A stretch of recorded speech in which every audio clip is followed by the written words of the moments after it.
मनः सरोजं निद्रां न वैरबोधि मे तु भूयात्। कुर्वन्तु दोषोदयनो दिनस्ते चर्या मगर्हां मम सूर्या चर्या मगर्हां मम सूर्या। परम पूज्य आचार्य गुरुवर श्री विद्यासागर जी महामुनिराज की जय। देवादिदेव खज्जाराट श्री पार्श्वनाथ भगवान की जय। मंचासीन ज्येष्ठ मुनिराज श्री सौम्य सागर जी महाराज की जय। परम मित्र मुनिराज श्री निश्चल सागर जी, निर्भीक सागर जी, निराग सागर जी, ओंकार सागर जी महाराज की जय। जय। पंच परमेष्टि भगवान की जय। जय बोलो परम पूज्य मुनि श्री निष्प्र सागर मुनि महाराज की, समस्त मुनि संघ की।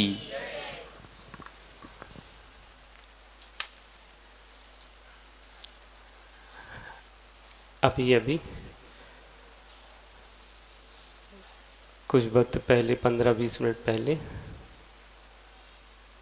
किसी श्रावक ने कहा, महाराज जी तरक्की नहीं हो पाती है क्योंकि अपने वाले ही टांग खींच देते हैं।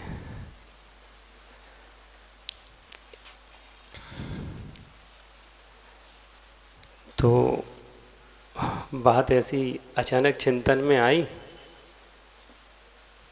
कि टांग खींच देते हैं तो आप नीचे हो जाते हो,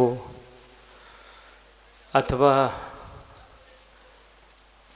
आपकी टांग में मजबूती नहीं है तो फिर आप उस टांग का सहारा ले लो जिसमें मजबूती है, जो स्वयं तो ऊपर की ओर चलती ही है, उठती है और साथ में दूसरों को भी सहारा दे देती है।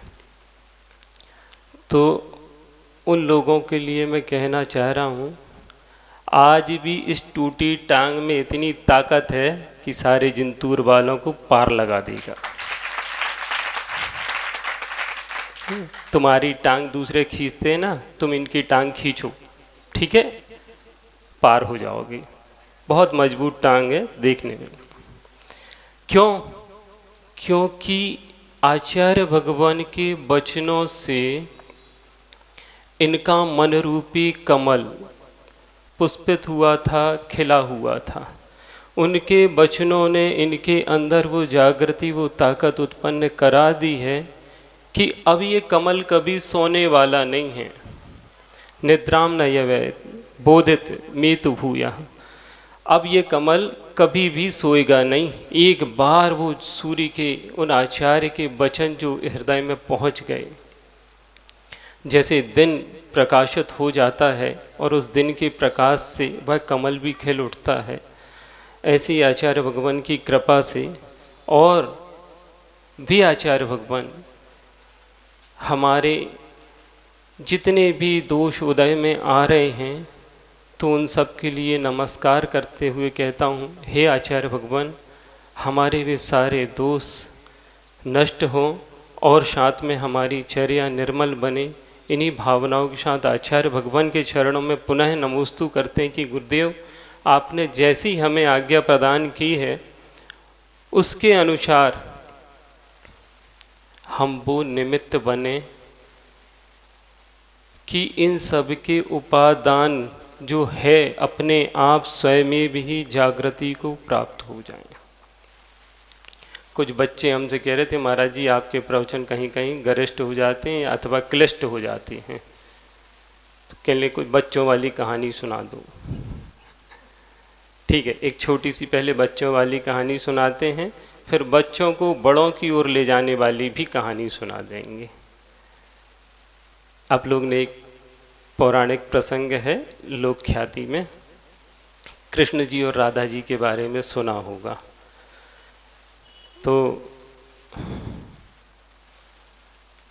अब सब जानते हैं कि दोनों के बीच में एक प्रीति भाव था और उसी के तहत संगीत का एक चाह जो उसके अंदर थी बांसुरी के प्रति, तो वो श्री कृष्ण की बांसुरी विशेष सुनने के लिए हमेशा तैयार रहती थी। एक बार ऐसी उसके अंदर मन में उत्सुकता हुई कि हमें बांसुरी की आवाज़ सुननी है, तो वो श्री कृष्ण के पास पहुंच गई और जिस तरह से अपन अपने इष्ट अभिष्ट को सिद्ध करने के लिए दूसरों को मनाते हैं, वैसी वो मना रही थी। और बड़े अच्छे से उसने कहा कि अर्थ है तुम्हारी श्वास का, अर्थ है तुम्हारी श्वास का, वरना ये टुकड़ा है सिर्फ बांस का। और अपनी तारीफ सुन के कि कौन खुश नहीं हो जाता है, ठीक है। और चूंकि वह उनकी भी प्रिया थी लोक ख्याति के अनुसार, तो श्री कृष्ण जी ने उसके मन को मुग्ध कर दिया और अपने उनको भी चूंकि उससे प्रेम था बांसुरी से, तो बजाने में उन्हें भी आनंद आता था।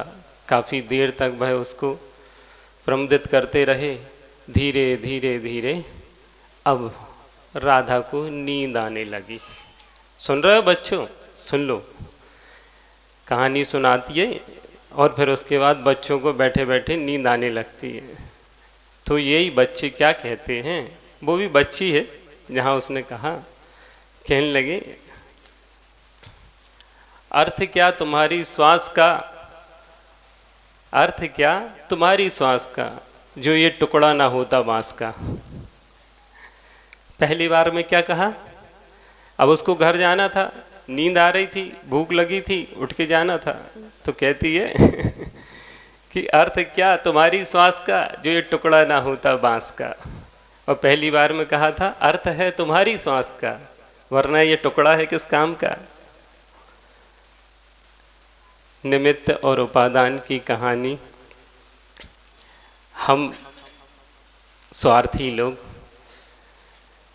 अपने उपादान को जागृत करने की बजाय निमित्त की ओर दृष्टि, और जबकि निमित्त सही मिल भी जाए तो उसका उपयोग सही सही करना नहीं जानते हैं और एक दूसरे को दोष देते रहते हैं।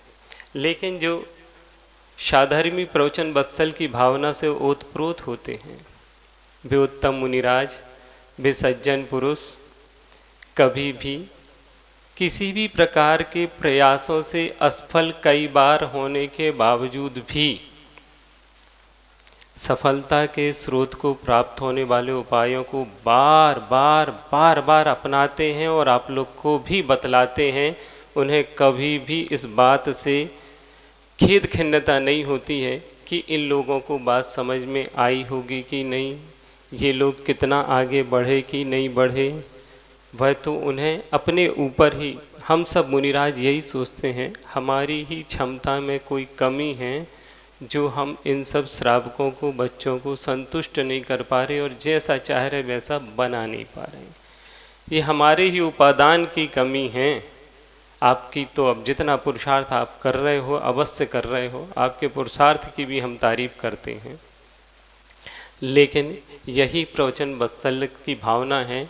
और हम आपस में साधर्मी होने के नाते एक दूसरे के लिए भी ऐसे ही आचार्य भगवान ने हमें आपस में एक दूसरे को लेकर साथ आगे बढ़ने की, ऐसे ही आप लोग सब आपस में एक दूसरे को साथ लो, ना कि कौन टांग खींच रहा है और किसकी टांग खींची जा रही है। जबकि मजबूती पार्श्वनाथ तो नेमिनाथ के चरणों में है, आप उनकी चरण पकड़े हुए हो, कौन आपको नीचे गिरा सकता है। आचार्य भगवान आपके साथ है, कौन आपको नीचे गिरा सकता है। जिसने धर्म की शरण ले ली, लगता है आपको क्या। चलो अब चलते हैं अपन ऐसे दो मित्रों के पास, जिनमें से एक मित्र पवन वेग नाम का था और दूसरा मित्र था मनोवेग। दोनों ही विद्याधर राजाओं के पुत्र थे। बच्चों कहानी सुन लो, खूब कहानी सुननी ना, आप सुनो। तो दोनों मित्र हैं, और मित्र जानते हो किसे कहते हैं। मित्र उसे कहते हैं जो किसी भी प्रकार से अपेक्षा नहीं रखता है कि यह मेरे लिए कितना हितकारी होगा अथवा मेरे साथ खड़ा होगा कि नहीं, यह हो ना हो इसके साथ तो मैं हूँ, बिना किसी अपेक्षा के रखे वह अपने और अपनों के प्रति मित्रता के भाव रखता है। ऐसा ही वह मनोवेग और पवन वेग के बीच में इतनी गाढ़ मित्रता थी कि जैसे सूर्य का उदय हो तो दिन तो होता ही है, या दिन हो तो सूर्य अवश्य ही होता है। दोनों की ऐसी ही मित्रता, दिन और सूर्य के समान, चंद्रमा और रात्रि के समान की वह मित्रता दोनों की। दोनों एक दूसरे के बिना नहीं रह पाते थे और दोनों ही एक दूसरे को आनंदित करते थे, साथ में खेलते उठते बैठते सब बचपन के मित्र थे। लेकिन सब में कुछ ना कुछ कमी कमजोरियां होती हैं, इसके बावजूद मित्र मित्र ही होते हैं। मनोवेग के जो संस्कार थे पूर्व भाव के भी और बचपन के उसके माता पिता के, उसके कारण से मनोवेग में धार्मिक संस्कार थे और वह सम्यक दृष्टि की तरह अपना आचार विचार रखता था। और ठीक इसके विपरीत पवन वेग था, जिसका मन धार्मिक आचरणों में नहीं लगता था और भी अन्य प्रकार से जो कृत्य नहीं किए जाते हैं उन कृत्यों की ओर, मिथ्यात्व की ओर उसकी बुद्धि बनी रहती थी। जब मित्र बड़े हुए और ये समझदार हुआ मनोवेग, तो इसे लगा कि किसी तरीके से हमें अपने मित्र का स्थितीकरण करना चाहिए, इसका भला करना चाहिए। एक मित्र कभी भी अपने साथी, अगर वो सच्चा मित्र है तो अपने साथ वाले को कभी भी नीचे की ओर गिरता हुआ कभी देखना नहीं चाहेगा। उसे यही लगता है कि ये भी सुधर जाए, हमारे साथ अच्छा बन जाए और आगे चले। ऐसे ही मनोवेग के मन में भाव चलते रहते थे और इत्तेफाक से मनोवेग का कृत्रिम अकृत्रिम चैत्यालों को देखने का मन हो गया। चूँकि सम्यक दृष्टि जीव जो होता है उसका मन इन्हीं कामों में लगता है, जो अपने आयतन आदि हैं, देवशास गुरु हैं, धार्मिक क्षेत्र हैं, चर्या आदि को करने वाले शुद्ध मुनिराजों की वैयावृत्ति आदि में ही उसका मन लगता है। ये ऊपरी लक्षण है सम्यक दृष्टि के। जो लोग अपने आप को सम्यक दृष्टि मानते हैं वो इन लक्षणों को देख लें। जिनका पूजन आदि में मन लगता है, जिनको आहार दान देने की उत्सुकता होती है, और जो लोग प्रवचन आदि स्वाध्याय आदि के प्रति, धर्मोपदेश के प्रति और अपने साधर्मी के साथ, अकेले नहीं, साधर्मी के साथ साथ आनंद को प्राप्त होते हैं, अपनी आत्मा को उत्कृष्ट बनाने के लिए प्रयासरत रहते हैं, ऐसे मित्रों के साथ सम्यक दर्शन का भाव लिए मनोवेग कृत्रिम अकृत्रिम चैत्यालों की वंदना करते हुए उज्जैनी नगरी में पहुंचा। और उज्जैनी नगरी में उसने एक उद्यान में नगरियों का वो सौंदर्य और उस सौंदर्य से विभूषित वहाँ के लोग और उनका आचार विचार, कहते हैं जहाँ पर संत निवास करते हैं और जहाँ पर इस तरह के चैत्यालय हुआ करते हैं, जो भव्य मनोहारी चैत्यालय होता है। बड़े मुनिराज ने कई बार आप लोगों को ये बतलाया और आप लोगों ने भी महसूस किया होगा ये सारी चीज़ें। जितने भव्य भव्य मनोहारी चैत्यालय हुआ करते हैं, वेदिका हुआ करती हैं, शिखर हुआ करते हैं, और जितनी अच्छी प्रतिमाएं, सौंदर्य से युक्त प्रतिमाएं हुआ करती हैं, इस मन और आत्मा में उतनी ही अच्छी अच्छी वर्गणाएँ, शुभ वर्गणाएँ स्वतः अपने आप उस वातावरण से मिलती हैं। और जब उस वातावरण से मिलती हैं तो कैसे यह आत्मा पवित्र ना होगा और कैसे यह आत्मा कल्याण को प्राप्त ना करेगा। शुभ पुण्यस्य, शुभ को, पुण्य का आश्रय क्या है? शुभ। और कौन सा शुभ? यही तो सब शुभ के लक्षण हैं।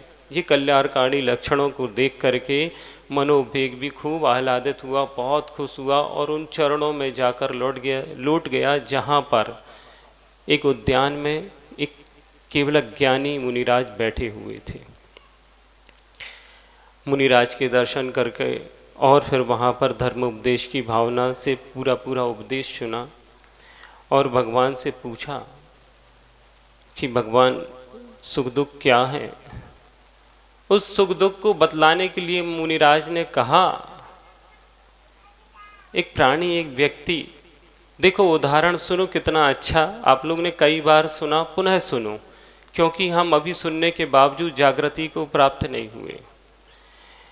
एक प्राणी रास्ते में भटक रहा था, जा रहा था, और अचानक उसके पीछे एक पागल हाथी आ गया। उस पागल हाथी से बचने के लिए वह जंगल की ओर दौड़ पड़ा, और दौड़ते दौड़ते वह एक अंधे कुएं में गिर पड़ा। ठीक है, कहानी समझ में आ रही होगी आप लोग को। अंधे कुएं में जब गिर रहा था तो उसके हाथ में एक टहनी पकड़ में आ गई, और वह उस टहनी पर लटक गया।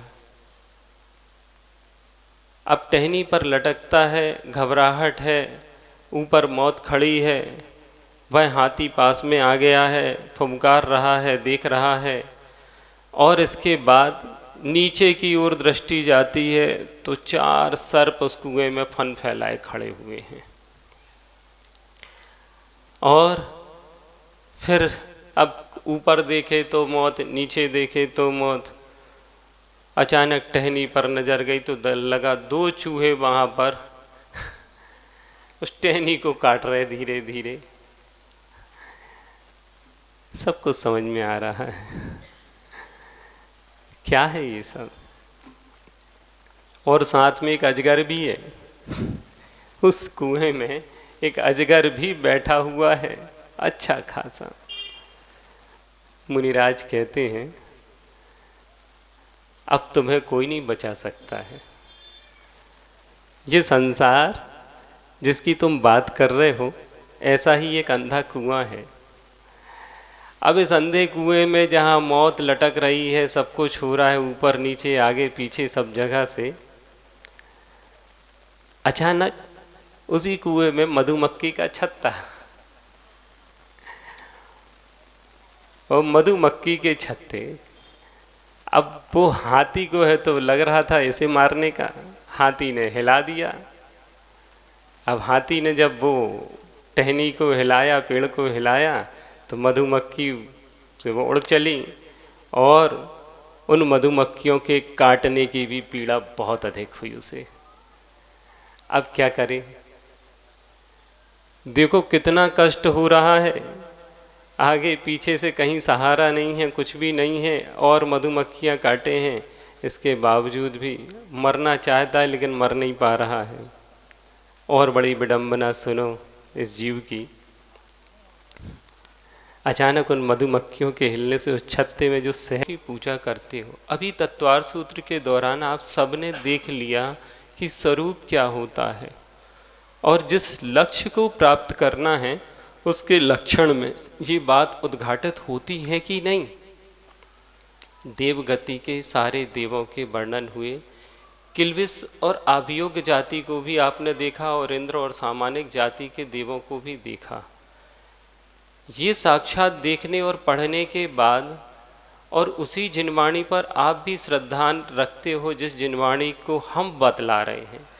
दोनों आप और हम एक ही जिनवाणी का आस्वाद ले रहे हैं, फिर चर्या को, क्रियाओं को 2 रूप में क्यों कर रहे हैं? ये चिंतन का विषय होता है। उसने ब्राह्मणों के सामने बात रखी अपनी, और कहा कि जब कोई इस धरती को नष्ट करना चाहता है, बार बार अवतार लेता है, और फिर उसी की रचना भी कर देता है। जब रचना करनी है तो विनाश क्यों करना, और विनाश ही करना है तो पुनः रचना क्यों करना? ऐसे उसने कई प्रकार के तर्क सामने रखे, और फिर कहा, आप लोग ने भी अभी तत्वार सूत्र के दौरान पढ़ा, सच्चे देव और देवगति के देव। सच्चे देव वीतरागी जो 18 दोष से रहित हैं, जिन्हें किसी प्रकार की क्षुधा आदि की पीड़ा नहीं होती है, मोह नहीं, राग द्वेष नहीं, कुछ नहीं, और वो देव देवगति के शापानुग्रह शक्ति से सहित होते हैं। यानी कि अगर उन्हें राग हो गया तो अनुग्रह कर सकते हैं, और अगर द्वेष हो गया तो तुम्हें अभिशपित भी कर सकते हैं। इतनी सारी की सारी जानकारियां स्पष्ट उल्लिखित होने के बावजूद भी ऐसी कौन सी बाधा होती है जो हमें आगे नहीं बढ़ने देती या सच के स्वरूप को ग्रहण करने नहीं देती है। उस सत्य का हम अपने आप में स्वीकार करना भी कठिन मानते हैं। क्यों, आखिर किस कारण से? ऐसी ही चिंता को लेकर उसने अनेकों अनेकों उपायों से ब्राह्मणों से वाद विवाद किया और साथ में पवन वेग को बैठाला रहा। एक उदाहरण देता है कि स्वयं कहता है, एक बार मैं किसी जंगल में घूम रहा था और वहाँ मुझे शेर ने मारने की कोशिश की, तो मैं भागते भागते एक मुनिराज के आश्रम में पहुँच गया और वहाँ उनके कमंडल को उठा लाया और उस कमंडल में मैं छुप गया और वह कमंडल मैंने भिंडी समझते हैं जो अपन, हाँ, भिंडी के अग्रभाग में रख दिया। मैं कमंडल के अंदर घुस गया और फिर वह शेर आया। वह शेर भी देखता है और उस भिंडी के पेड़ को हिलाता है और फिर उसी कमंडल में वह घुसता है और मैं टोंटी से निकल जाता हूँ। और वह शेर भी हमें देखता है और हमें मारने के लिए उस टोंटी से निकलता है, लेकिन उसकी पूंछ का एक छोटा सा बाल फंस जाता है। एक बाल फंस गया। ब्राह्मण लोग सब हंसने लगे, कहने लगे, मूर्ख, तुम बाद में बात कर रहे हैं, तुमसे बड़ा मूर्ख और कौन होगा? कहने लगे, ऐसा कभी होता है कि कमंडल में आप घुस जाओ, उसमें भी शेर, और भिंडी के अग्रभाग में रख जाए, गिरे ना, और पूरा शेर निकल गया, पूंछ का बाल अटक जाए उस टोंटी से। कहने लगे, ये सब बेतुकी बातें हैं, इनका कोई सार नहीं है। कहने लगे, यही तो मैं कहना चाह रहा हूँ कि जिन देवा आदि का लक्षण आप बतला रहे हो कि सृष्टि का नाश करना, फिर रचना करना, बार बार अवतार लेना और अपने आप को भगवत सत्ता वाला बतलाना, और जो स्वरूप होता है कोई बीतरागीपना, सर्व का जितना भी हो उतना कल्याण सभी जीवों का, सत्येषु मैत्री की भावना से जो ओतप्रोत होते हैं उनको सच्चे देव कहा गया है। ये सारी बातें जब बहुत सारा, जैसे अकलंक देव ने परास्त किया, ऐसे ही उस मनोवेग ने ब्राह्मण को परास्त कर दिया। तो पवन वेग से कहता है, मित्र, क्या समझ में आया आपको? क्या अब भी आपका विश्वास उस ओर बना हुआ है? जिन लोगों को तुम देव मान करके पूज रहे हो वो भी हमारी ही तरह संसारी हैं, रागी द्वेषी हैं, कसाई हैं। उनको भी विषयों में अनुराग लगा हुआ है, कुछ भी नहीं छूटा है। वह सिर्फ अपनी माया के माध्यम से हमें गुमराह करते रहते हैं और हम भ्रमित होकर के उनको जैसे नाटक में, मंच में, पिक्चर आदि में कोई भेष बना करके आ जाता है, ऐसे ही वो विक्रिया के माध्यम से भेष बना करके कुछ छली बातें कर करके हमें ठगते रहते हैं। लेकिन हमारे देवादिदेव, हमारे वीतरागी देव इस तरह से कोई प्रकार का नाटक नहीं करते। ऐसे मनोकुशल वो मनोवेग, वो सम्यक दृष्टि जिसने अपने मित्र के माध्यम से धर्म की प्रभावना की और अपने अपने साथ अपने मित्र को भी मार्ग में लगा लिया, ऐसे ही मैं चाहता हूँ इस जिंतूर के सारे सम्यक दृष्टि अपने साथ साथ पर्युषण पर्व में पूरे के पूरे मित्र इष्टजनों के साथ, चाहे वो महिलाएं मित्र हों, चाहे पुरुष मित्र हों, चाहे बच्चों के हों, यहाँ हमारे मुनिराज परम पूज्य श्री सौम्य सागर जी की टांग खींचने के लिए उपस्थित रहें। इन्हीं वचनों के साथ परम पूज्य गुरुदेव विद्यासागर जी महाराज की